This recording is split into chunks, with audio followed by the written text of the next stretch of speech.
What patterns or systemic failures do you see most frequently in the cases your project reviews? Overall thing, and what mainly my PhD was about, was this sort of idea of case construction, which is certainly not a new idea. The idea that when a case is investigated, everything that points towards guilt in any whatever way, however tangential it may be, is included.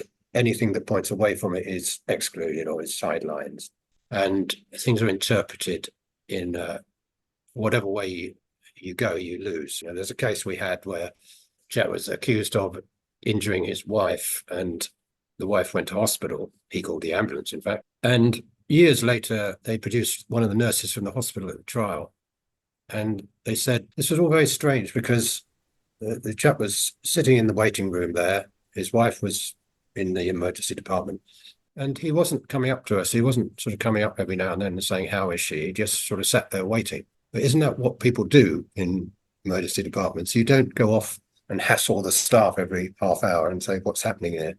Most people just sit there and worry and sit and think. Had he been doing the opposite, had he been constantly interrupting the staff, saying, "Oh, how is she? What's happening?" Then they'd have used that and they'd have said, "Well, this was very strange. He kept hassling us all the time." You get that sort of stuff. It's not really evidence, but and therefore it's not appealable because you can't say, "Oh, that piece of evidence because it's distorted," because that's not an appeal point. But it's very influential potentially on juries and so on. And you get a whole load of this stuff. Character assassination is another aspect. Every little thing that's wrong with this person and very little that's right with them, which you could do to any of us, frankly, Yeah. that's sort of dragged up. So the lack of evidence or the weakness of the evidential case is often, and then you've got things like science, and you've still got the traditional causes, the non-disclosure, poor legal advice, that sort of thing.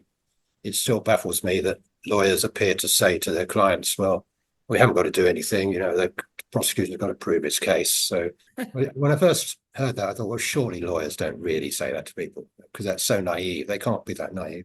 But time and time again, clients say to me, that's what they've been told. And surprisingly, in very big cases as well.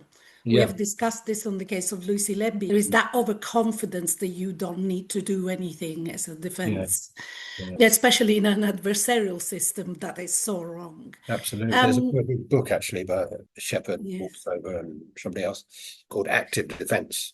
And, that's what you need. Of course, it's all a matter of with defense lawyers, they're so busy, it's underfunded, yes. so on. But that's what you need. Your defense needs to be active. It needs to be pretty much proving your innocence.